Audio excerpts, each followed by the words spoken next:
Hey everyone, and welcome back to another episode of the Emotionally Intelligent Parenting Podcast. Okay, today's episode is an absolute must listen.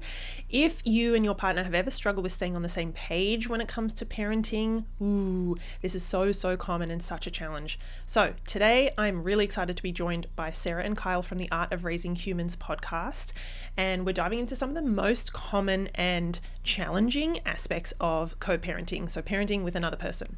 We're talking about those moments where you and your partner maybe one of you undermines the other in front of your kids, or maybe you disagree on how to handle a situation, like right in the heat of the moment. What do you do? How can you avoid those situations? And what practical steps can you do to align as a more united front? So Sarah and Kyle, they are licensed professional counselors. They have years of experience and they have a pretty amazing podcast. So we're going to mention that, and I want you guys to go and follow it and listen. They are incredible.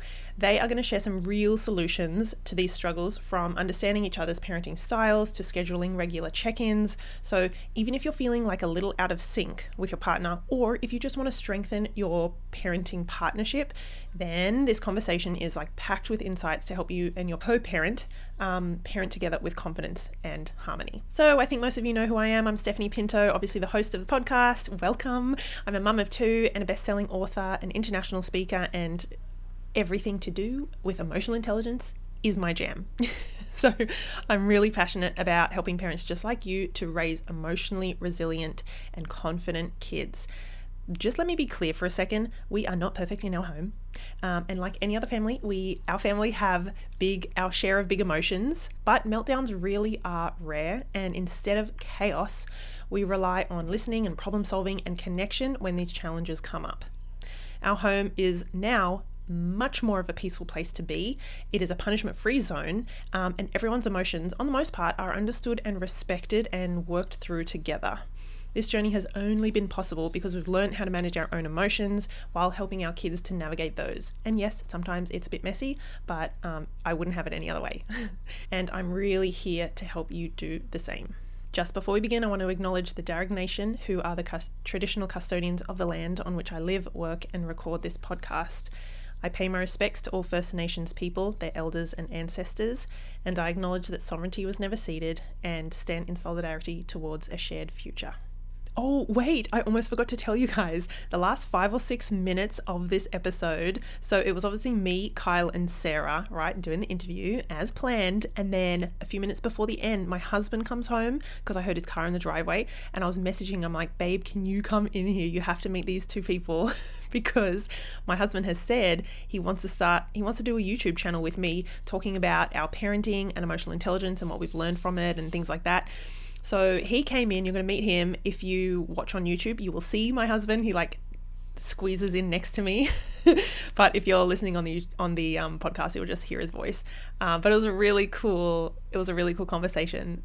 The guys were just like chatting for ages about their childhood and them both having brothers that would just punch on and like not stop. Anyway, so I forgot to mention that, but look forward to that at the end. I think that was pretty cool. And maybe, stay tuned, because who knows if a Steph and Alex YouTube channel is going to come out in the next couple of months.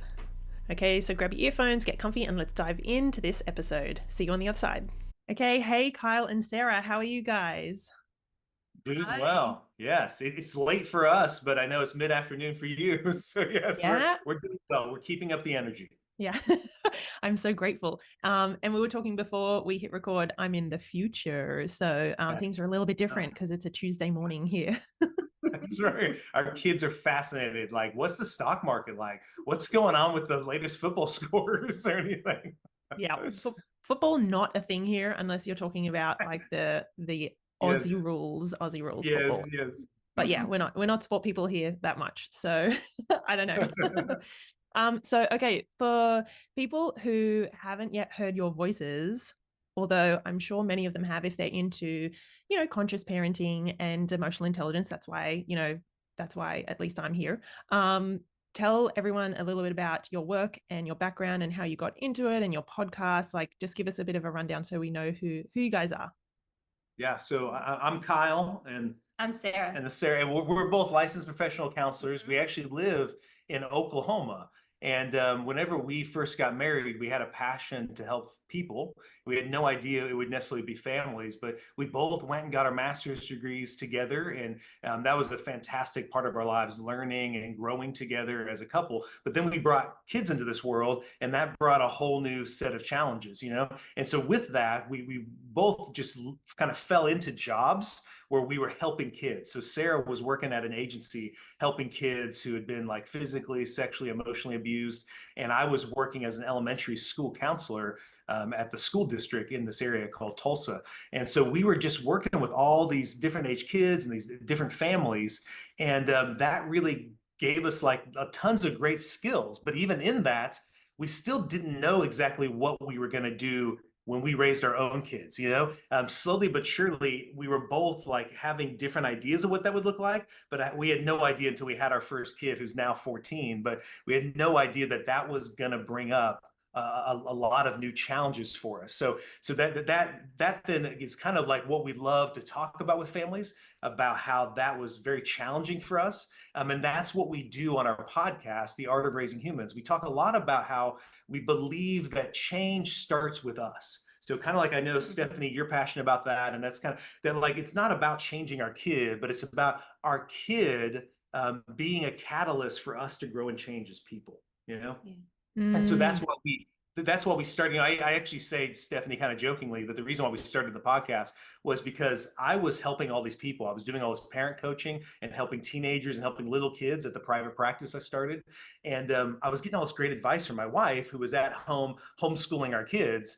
And I was like, man, I feel so selfish keeping all this advice from other people. So I would tell Sarah, like, go speak with me at this conference I'm going to go to. And Sarah would be like, no, I don't want to speak at that. So I'm like, okay, it's okay. What we'll do is we'll put a microphone in our master closet. Let's just sit in there and have conversations about families and how to help them, right? And so it took about 5 or 10 episodes where Sarah's like, okay, this isn't so bad. I like this, right? But that's actually why I started the podcast. Was I thought, how could I get people to know my wife and hear all of the brilliant information she has to share?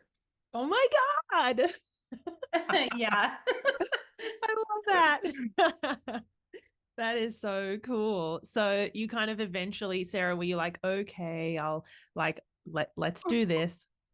Yeah. I mean, we're both very passionate about families. I love the work that I did with the families that I worked with and the children. And it was sort of something we didn't set out to do. But as we were working in our own areas with families and children, we just fell in love with that work.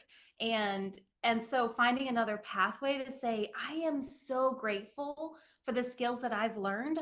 I know my family's different. My relationship with my children are just so much more informed and different than they would have been. And I'm really grateful for that. So having the opportunity, our goal is just, how can we share this? Yeah. How can we find other families like us who love our kids, want to do the best we can? What can we learn? How can we grow? And knowing we have so much we can give our kids and so much power to do that, but we just don't always know the skills. We don't always know what kind of tools, what do we do here? You know, we have these beautiful children, we have this family. What do we do now? And so, yeah. So after a while, I'm like, okay, this podcasting thing isn't so terrible. It's a little easier than being on a stage or something like that. So, and it's a chance to just talk and share and, you know, connect with other families like us. Yeah. And it's been so neat to just see how, through the skills that we were taught and that we have had the fortune of learning from other great experts, just to see how the legacy of our family has been changed. And even for, like, I know for my parents, you know, they'll say to me constantly, like, the way in which you guys do it, we just couldn't do it. Like, we didn't have those skills. We didn't have that information. And it's really beautiful to see how you guys handle these specific situations. So we always felt kind of selfish having that all to ourselves. And so the podcast has been a great platform to give other parents the opportunity to change that legacy for their families too.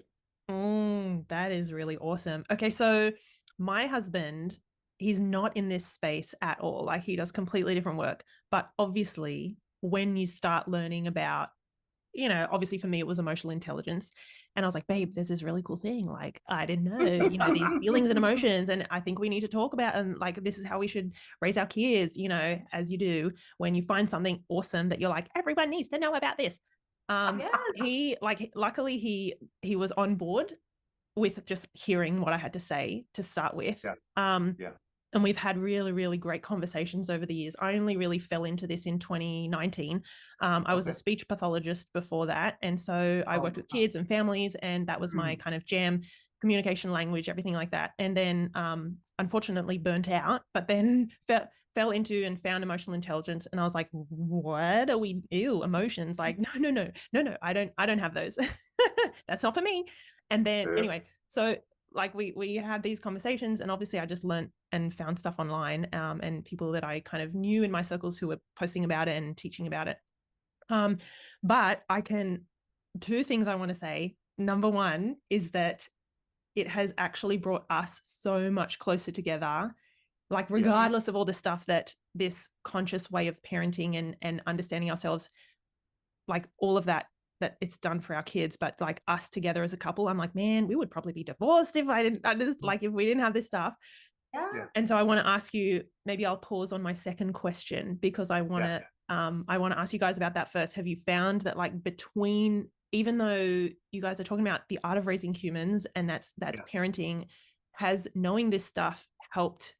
Because we are going to talk about, I should have, like, I'm sure, as I said, I'm going to do an intro before this, which will already be done when people are hearing it. You can just tell I'm just flying by the seat of my pants. But we're going to talk about, like, getting on the same page and things like that. So that's a long-winded way of saying, has this stuff brought you guys closer together as a couple? Yeah. And Stephanie, I would say, it's been a key. I got it out. It's been such a key ingredient to that. I mean, to be honest with you, we came into this, even though I had the master's in counseling, and so did Sarah. Like I was saying, like, we came in with completely different perspectives when we first had our first child, because Sarah had been exposed to some other training like you were talking about, and she was helping these families who'd been through a lot of traumatic situations. So she had decided, even though in Oklahoma it's still very common for parents to spank their kids, it's very common for kids to be put in timeout. Those kind of things are pretty regular that you hear a lot by families. So I was assuming that's what we're going to do. I mean, and Sarah was already deciding, we're not doing that. So she was already decided. and was in the rearview mirror. And I was thinking, like, yeah, let's see how that works, Sarah. Let's watch this totally flame and burn. And I already started getting this kind of mentality, Stephanie, of like, here's what's going to happen is Sarah's going to try this really nice, kind, approach. And then when everything hits the fan, she's going to need me to come in and be a jerk. And I'm going to have to yell at the kids. And I'm going to have to, like, make sure I start. So I was already picturing that happening, because that's what happened in my house. Right. Like, so in my house, my mom was really sweet and kind. And then my dad would come home and spank us. Right. And so my mom would, say, hey, wait till your dad gets home. So I was already imagining this was going to happen. And as our kids, especially our oldest, after she was born, she was a fireball. Like, she had big emotions. And there would be these times where she would just be mad and yelling. And I would come in and be like, okay, enough of this. Right. And I didn't know this, that Sarah was getting kind of worried. She was thinking, like, I don't know how this is going to happen. And especially once we had our second kid, then it was really ramping up, because now I was really inserting myself much more into the quote unquote discipline of the kids. And I wasn't satisfied with her nice approach, right? This thing that I saw as weak that she was doing. And so it actually was causing some tension and a lot of judgment, like we were starting to kind of slip into that place of contempt, where I was seeing her as like a person who was making me become my dad. And I didn't want to become that. Whoa. So what, like, I'm like, first off, you're so honest and you're so open and raw. Like, just that is refreshing. And it's so, I hope people listening are going, oh my God, I can see some of myself or some of my husband or partner. But Sarah, for you, were you like, oh, I don't want to go down. This is not what I wanted. Yeah, I mean, honestly, I felt like we had talked through a lot of stuff. We'd gone through a lot of classes together, but you don't know where you're different until something brings it to light. Sometimes those questions don't come up. You don't think about it. And so, when our daughter was first born, she's this little adorable baby, and I was so excited. I was ready to put all the things I'd been doing with these other families into practice in our home. And I didn't realize how much he was on a different page than me. And so when she started hitting those toddler, pushing back preschool age and with her big feelings, and I mean, and now I look at it really was a gift because it brought things to Yeah. light. Yeah. But in the moment, it was so hard. And I remember definitely having thoughts of, what am I going to do if, because I was talking to him about it. I'm like, hey, wait a second. Let's, because I was okay with her big feelings. I was going to do just what you were talking about, all the emotional, like, that's okay. I can handle it. Let's learn regulation, all these beautiful things. And, he was coming in, and I didn't grow up in that same family of origin that he did. So some of the tracks that were running through his mind, all that wiring that happened in his childhood, wasn't I didn't know about all of that when we had talked about our childhoods, but when it really, the light gets shine on real bright when you're in that moment with your own kid. And so yeah, I was thinking, what am I going to do if we can't come together on how we want to do this? What am I going to do? What does this mean for our relationship? Yeah. Yeah. And so it ended up, Stephanie, I ended up getting the PTA to fly me to Florida, right? And I went to Florida to actually learn from Dr. Becky Bailey, who does conscious discipline. And I went there to change my school. Like really, the school wanted me to learn some new way of doing this. So it wasn't even about my family. It was totally for the school, right? It was for my job. And as I'm there, I'm learning about the brain science from Dr. Siegel, and I'm learning about what the brain looks like when it's afraid, and what the brain looks like when the kid feels safe and loved. And man, I just called her crying, Stephanie. I was in tears, and I told Sarah, like, hey, I'm going to change. Like, I do not want my kid's brain to look like this. I don't want my kid to grow up being scared of me. I want this kid to know how to regulate their body and know how to get to that prefrontal cortex. And so when I came back from that conference, it was like, let's do this, man. Let's do this. Yeah. And Sarah was just so thankful that somebody else did the exact same thing she'd been saying. Okay. So it took, because we've had conversations about this, me and my husband, it takes sometimes someone outside of the little bubble and the relationship. So it took you, obviously something outside that training, but also was it learning about the brain, the developing brain and things like that? Was that kind of the turning point for you? It was, Stephanie, because up until then, to me, I bought into this weird thing. And I think a lot of guys can do this, where I thought what she was doing was just what women do, right? It was this weird kind of gender role thing. This nurturing. Yeah, it's like this is like, and so you're telling me to become you. Like, I can't become a mom. I don't have the ability to do this nurture. That's something you do. I bring something to the table too, and that's my bigness. That's my that's what I bought into. But then I realized, like, wait, that's actually not the thing that I need to bring to the table. That there's a whole different way to be strong. There's a whole different way to be, courageous, and I really like bought into this idea of, I want my kids to know how to face fear, not to be afraid. Right. And so once I started seeing the brain and was like, wow, I could really help my kids do that. And it doesn't have to look like how Sarah does it, or how Dr. Laura Markham does it, or how any of these other experts in this field do it. It can look distinctly me, but it's going to have the same vision in mind. Like, I know now what Sarah was trying to accomplish. Okay. I'm just going to take a breath because so much of what you have been saying, it lights me up, because I think, oh my gosh, you articulate it, both of you, so well.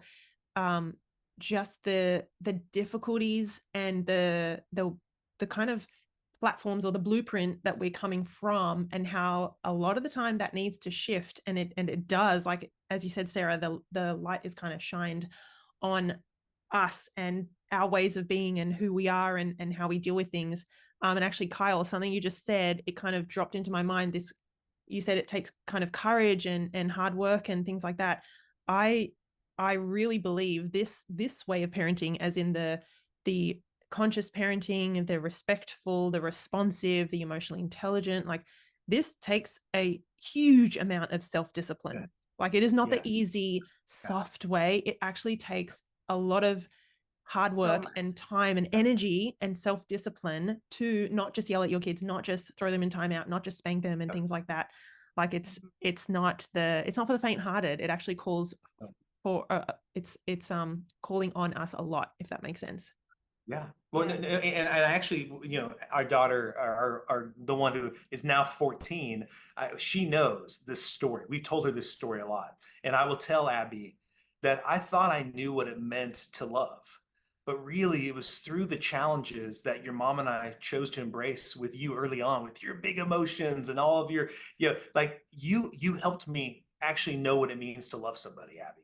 Because up until then, I don't think I'd ever been faced with that. Looking at this little 4-year-old kid who might be screaming her head off, and the ability to not just scream back at her, but to actually like get on her level and say, honey, can I hold you and just breathe with you? Can we do that? And she continues to scream in my face. And I'm like, honey, let me hold you. I'm just going to breathe. And eventually holding her against my chest and feeling her just let go of the anger, instead of what I used to do, which was just match her anger with my anger and just overwhelm her and intimidate her into submission.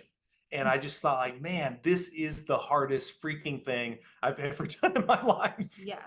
And I think some things, as we were having conversations early on when we were working through this and having the conversations, and when he came back, that was great, but there was still a lot of work, right? There was a lot of conversations. A lot of times we had to come together, and we developed this habit of doing that quite regularly, of discussing, and we had to, both of us were wired differently in our childhood. So we had to do what you were just saying about all that hard work, because you have these instincts that rise up in the moment. Yeah. Yep. And you're triggered, or whatever it might be, and you're feeling that, and the whole time you're thinking, that's not the path I'm going to take. I need to do this path. I have to take care of myself as the parent, so then I can move into this relationship the way I want to move into this relationship.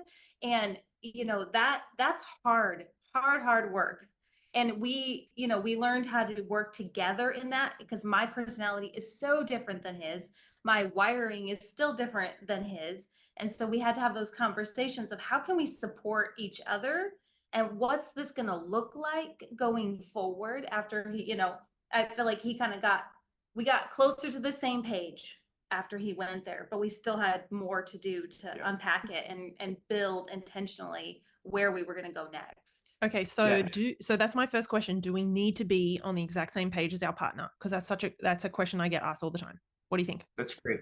And I would say yes. Like, what I mean by, if I define the same page, it means we have the same vision in mind, right? So like, really, we are creating a family together as a couple, but also with our kids.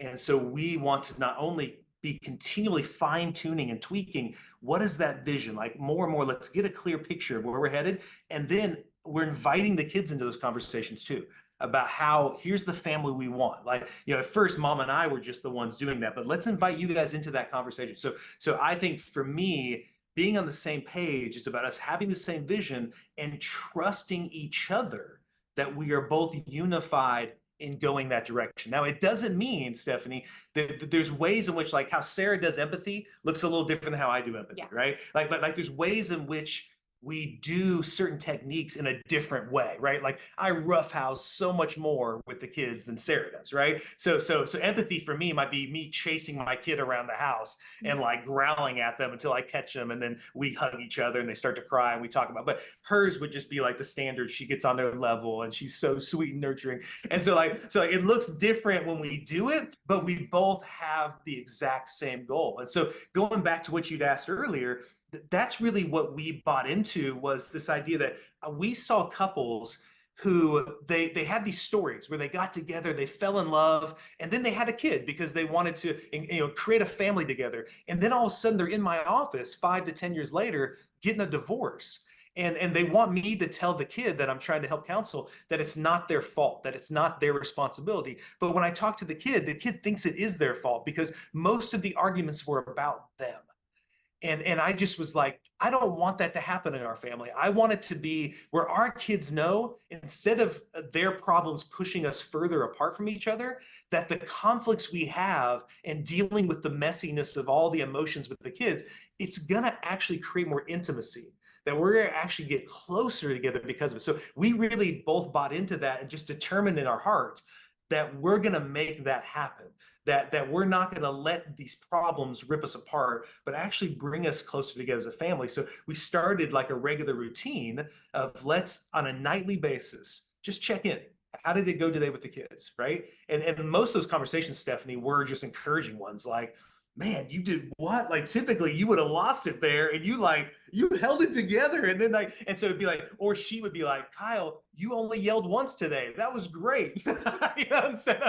Instead of your normal 3 times, right? Or like you typically, that's right. Oh, that's right. Yeah. She would say that, like, I know that thing blew up with our son, but then you came back and repaired. That was awesome, right? And so we would just encourage each other. And so it actually became like, even before this podcast tonight, we had a conversation like, how did it go today? What were things? So it's going to be something. Sometimes they're 5-minute conversations. Sometimes they're an hour and a half long, right? But they're always, the focus is we're going to grow through the daily interactions with our kids.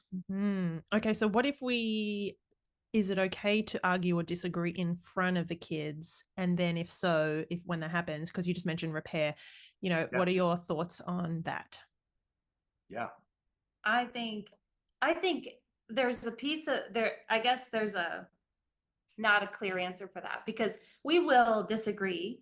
And I think modeling that, it can be healthy and okay. Yeah. But at the point, if it's going to escalate, we need to pause that, because we don't want them to ever feel an insecurity or a fear or anything like that. So if we're in a space where we can, oh, you want that and I want this, and we can model that coming together. But if it's going to be arguing about them or something that would place them in a stressful position, a threatening position, then we don't want to do that. A lot of the conversations about what tools as parents do we want to use, what do we agree, and what are we putting aside, what are we picking up, those need to happen apart from the kids. Yeah. We can have disagreements over small things, but not the child. Well, Stephanie, it's funny. I'm glad she answered that, because I was just going to say yes. That's why I have her on the podcast, because she's like, I was like, yes, like I want the kids to see that. I want to, but her answer was so much better. I like that. I want the kids to see us disagree, and I want them to see how even sometimes we mess it up, right? Sometimes and we'll come back and say, hey, listen, I spoke to your mom in a way I'm not too proud of, right? And I really, like, there's been times, Stephanie, I've done that in front of the kids. Like, hey, kids, I want to come in here, right? The way I just talked to your mom, that's not how I want to talk to your mom. And so I really want to say to your mom in front of all you, will you forgive me for talking to you like that, right? So I want them to see that model too. So, but she's so compassionate when it comes to the kids. Oh my God. I never, ever, I can't really recall seeing my parents argue. So my background is English. My parents are from the UK. They came out here to Australia and had us, and I did not see them argue. It was sweep under the rug sort of thing. And so I've told a story a couple of times where my now husband, who I met when I was 16, and that's when we started dating, he's Portuguese, so explosive and like emotional and like hard on sleep. And so when we had a disagreement or an argument at like 16, 17, I crumbled like a little cookie. Like I wilted like a flower. I didn't know how to disagree. I didn't know how to speak up and to stand my ground and things like that. So I'm kind of, I like how you guys, acknowledge it can be really healthy and it can be really helpful, and there's a lot of lessons in there, I think, when we disagree. My question then goes to what sometimes one partner will feel like undermined or contradicted in front of the kids. How do we deal with that? That's sticky. Yeah. I mean, because you want to support, right? You want to support the other person, but man, we have been there where I'm not supporting that behavior. And so we have on our own, not that we do this perfect, but we have on our own, we sort of have a system where we'll take, like, hey, do you need me to step in? And that sort of way of saying, I think this isn't going so well. Do you need my help? Or we'll use some humor. Well, right. Yeah. So we have some things that we've agreed upon ahead of time in those other conversations of ways to do that, because it can be very stressful if you're like, hey, your dad's really messing up right now, and I need to come in, and we don't want to create triangulation with our, where a kid feels like we're picking sides or they have to pick sides. We don't want to set that up. So a lot of those conversations, we want to have separate from the kids. Yeah. But so we've created our own system of saying, whoa, here, what's going on? Can I step in? Can I be a part of this and help? And I'd also say, Stephanie, it took some time, but in the early years, as we were learning how to do this differently with the kids, is we both had to consistently remind each other, I am for you. Mm-hmm. I am for you. And so early on, I would say that very thing you're talking about, I did feel that sensitivity because I felt like, oh, I'm the one that's the jerk. Like I'm the one that you're this fantastic mom and I need to get it together. So when I would see that Sarah was disagreeing, I would sometimes take that personal, but that's where she was so consistent of when we had those follow-up conversations, she'd want to say, listen, what did you hear me saying to you? Tell me what your perspective was. And then once I got that out, then she'd say, I am for you, Kyle. I really am. I know you love our kids. And she would just reiterate that to me and just kind of help heal that spot of I don't want to be my dad. I don't want to be my dad. Please don't act like I'm my dad. Right. And so the fact that kind of helped heal that and it helped build this trust to where even in those heated moments, if I am acting in a way I don't want to, or she is, we can kind of say something and kind of gently point that out. Hey, can I help you for just a second? Right. And then we don't see that as, you're coming in and judging me, right? I don't ever really now feel like Sarah's judging what I'm doing. And there early on for the first few years, it did feel that way, and she felt like I was judging her, right? She thought I was coming across too harsh. I thought she was coming across too weak. And we, through those reminders of, I am for you. I am for you. Okay. We are on the same team trying to achieve the same vision. Oh, brilliant. Okay. So maybe let's finish up with how do we align our parenting approaches? How do we kind of start getting together on the same page, considering that most of the people, at least who are listening to this, tend to be the mom, not always. But that's kind of where things are at. And most of the time, at least from my experience and what I'm hearing, is that as you said, most of the time, one parent is a little bit more nurturing and soft and patient, and the other one is sometimes a little bit more harsh and maybe more critical or more old school. So how do we, what steps maybe are some things you guys can share? If I'll do step one, you do step two. Okay. So step one, I would say that was very helpful to us is just understanding our differences, that we both have two very unique personalities, right? And it's actually those differences that attracted us to each other, right? I mean, in many marriage counselors would say those differences are our strengths, right? But in our worst, when we are in that space of fear or whatever, I will go towards aggression and she will go towards passivity, right? And so just being able to talk about those differences and being honest that those are not things that we have to make go away. Like with every strength is a weakness, And so once we realize that we aren't the same people, we don't need to see it the same way, and that's good. It's really good to then just honor that about each other, right? I love that she's not as aggressive as me. How gross would that be?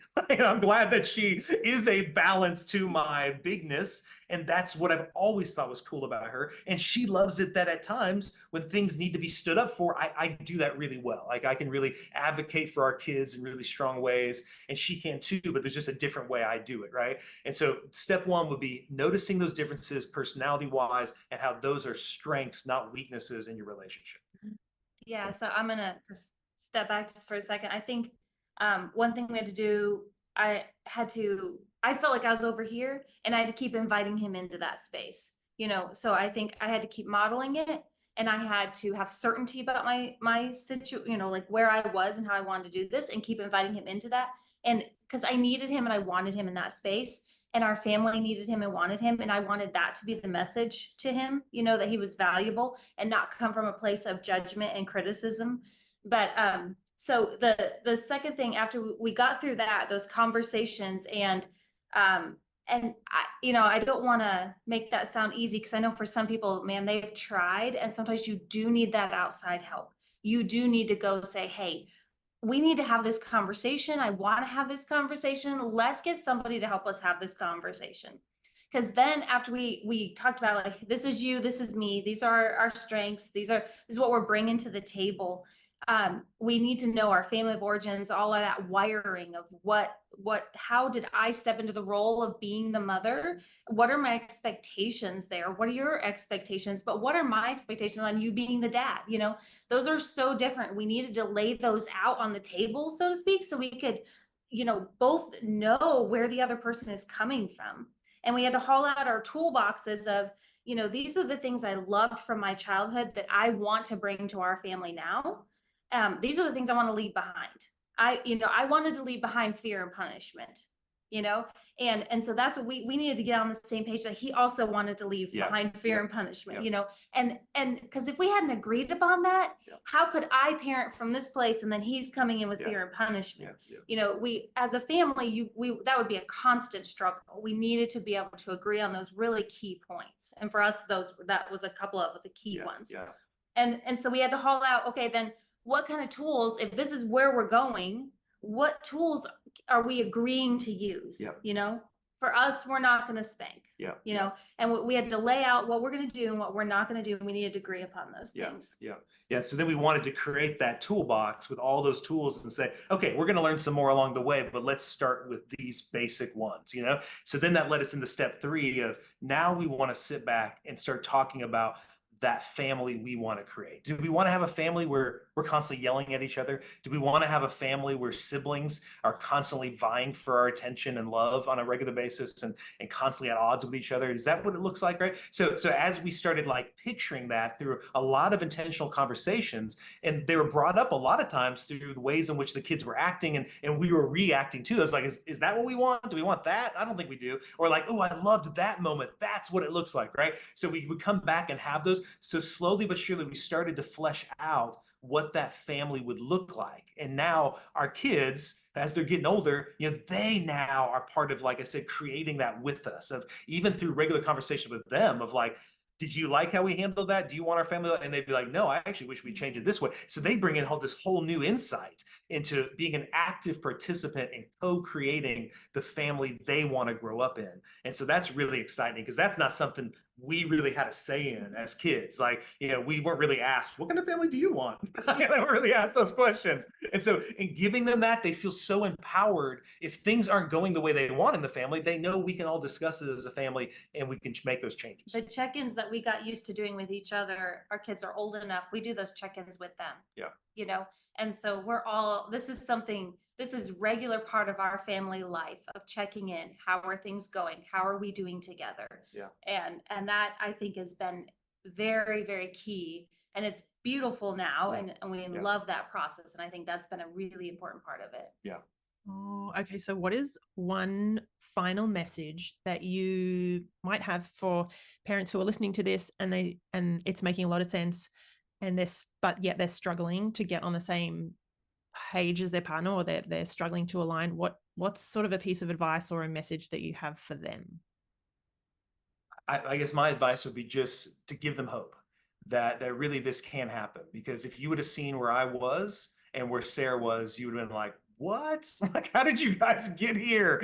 Because I didn't think this was possible. I had no picture or vision of what this could look like, right? And so anybody who's listening who's discouraged, you feel like you've been trying, like, I want you to know, like, I am a stubborn, hard-headed person, and love was eventually able to change me. And so I want them to just, in this moment of maybe darkness or discouragement, to continue, like Sarah was saying, to continue to believe in the approach you're using and the way in which you're wanting to raise this kid. I don't think it's just from you. I think there's something bigger kind of coming from you to raise a generation of kids who aren't controlled by fear, and that you're just part of a bigger community of people who are all doing the hard work to raise a generation that will change this world. Oh, Sarah, do you want to add it? That was pretty amazing, but do you think, is he not a unicorn? I don't know. Yep, unicorn. I think it's hard. And I mean, we love doing that with people. And I don't know how I could add any more to that than just, we want to lend hope to other people who are trying to walk that same path. Wow.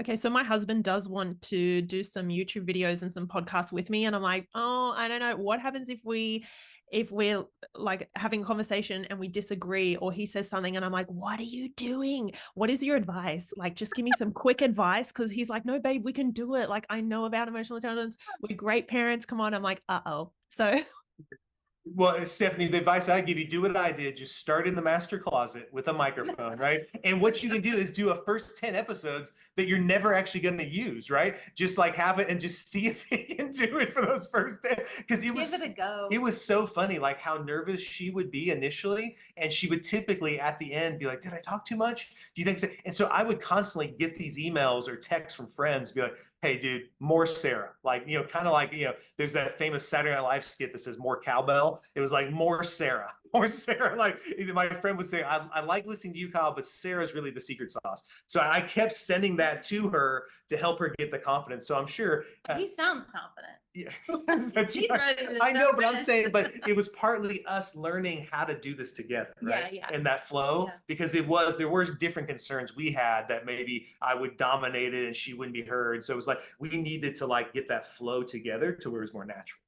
okay, Yeah. cool. Yeah, but I think it's so neat to hear from, because we have such different personalities. The way I say things are completely different than the way he says things, and you're authentic and real, and I think it's go for it. That's right. Put it out there. Yeah. Okay. So it's possible, like we could do it. Yes. Oh, yes, definitely. Okay, cool. He's just got home. I can hear him and I'm trying to message him. I'm like, babe, can you come in here? Because I want him to like come on. He should, like, he's seen my messages, on WhatsApp where you can see the blue ticks. Yes. Yeah. Oh, Come on, we're okay. waiting. We're Everyone waiting. hold on 1 second. Hi, can you come and wave hi? Oh, is he nice? He said, sure. Oh, yeah. I was just talking about our podcast YouTube channel. This is hey, you have to bend down, you're too big. Hi there. That's Kyle and Sarah. That's Alex. Hey, Alex. Good to meet you. Likewise. What are we up to? We're finishing off a podcast episode, and I was saying, so we also, like you have been saying, babe, come on, let's do a YouTube channel / podcast. Do it. So I was like, what are your tips? Like, what if we have a conversation where I'm like, what are you talking about? Just change subjects. Yeah. Well, what was it, Alex? Everyone's got an opinion, right? So yes, we might have a new outlook on something. It's worth That's a go. right. You might start a whole new brand of parenting, right? Yeah, you never know. That's right. Yes. I think it's going to happen. Okay, stay tuned, because we'll have to get our butts into gear, find a day, find master closet. They said we need a master closet to. That's right. That's how we started, Alex, in the master closet. Yeah. Oh, we've got a garage, so. Okay, there you go. Nice. Need some soundproofing. Okay, thanks, babe. But see, we weren't on camera when we were in our closet. That's right. We weren't on camera in the closet. Yeah. We had to move to the study when we got on camera. Yeah, because this is a better background than a bunch of shirts. Yes. Yeah, no, that's a good background. See, he's got the face for this is a YouTube, like. That's right. Yes, he's got the beard for it, of course. Yes. Yeah, we're very different. Like we're like yin and yang, kind of like you guys. So I was listening to one of their podcast episodes a week or so ago in preparation for this, and you were talking, Kyle, about how you and your brother used to like punch on all the time as kids, and I was like, you're the same person. Yeah, but was it friendly punching on, or was it? I'm trying to kill Alex, my brother, he's my older brother. He'd say, hey, Kyle, do you want to play? And I'd say, yeah. He'd say, you want to trade punches? And I'd say, okay. And then he'd be like, okay, you punch me as hard as you can, and then I'm going to punch you as hard as I can. Yeah, It was great fun, though. Every time. Yes. It was great fun, though. Me and my brother used to do it as well. We just go in the living room and just beat each other up. That's right. Yes. See what I'm dealing with. It was great. No headshots. If someone got hurt, we would stop and take a break and go again. And it was like friendly fighting. Like there was really nothing wrong with it. We weren't trying to kill each other. It was great. Alex, there was one time my brother got mad because I had him in a chokehold. Yeah. And he kept stomping my toe, and he ripped my entire big toenail off. Yeah. So that was unfortunate. Yeah, you learn from that though, right? You learn from that. Like you don't know about safe words or the meaning. Like we need a code that says this is going too far. No, I was choking him so good, and I was beating him so bad. And like when he started stomping on my toe, I was like, dang it, now I gotta let go. And then I took off my shoe and I was bleeding. All this blood was coming off my toe. Yeah. Yeah, there was no tapping out back then. Like in the UFC, if you're getting checked, there's none of that. You had to fight your way out. Well, Alex, one more thing he'd like to do was get my arm behind my back. And he'd want me to say uncle. Brothers. Yeah, and I would say to him, I will never say uncle, man. You need to break my arm. And he'd just keep doing it. I just say, break it, man, break it. And he'd be like, just say uncle. He gets so mad that older brothers. Yeah. They knew they were stronger than you. They try to make you do stuff you don't want to do. But just break my arm. It'd be less painful than quitting. Wow. Okay. So you guys could chat forever, but we need to wrap this up. Sarah and I will just go off and have a coffee. Yes, and it will be peaceful. Thanks, babe. All right. Nice meeting you. Bye, Alex. Good to meet you. Thank you guys so much. Can you please let everyone know where can they find out more about you? Where can they follow you and get in touch? Yeah, so we'd love for you to go check out our website at artofraisinghumans.com. Of course, join us on the podcast if you want more of these conversations with Sarah and I, where we really focus on how to change ourselves as parents rather than just problems with the kids, right?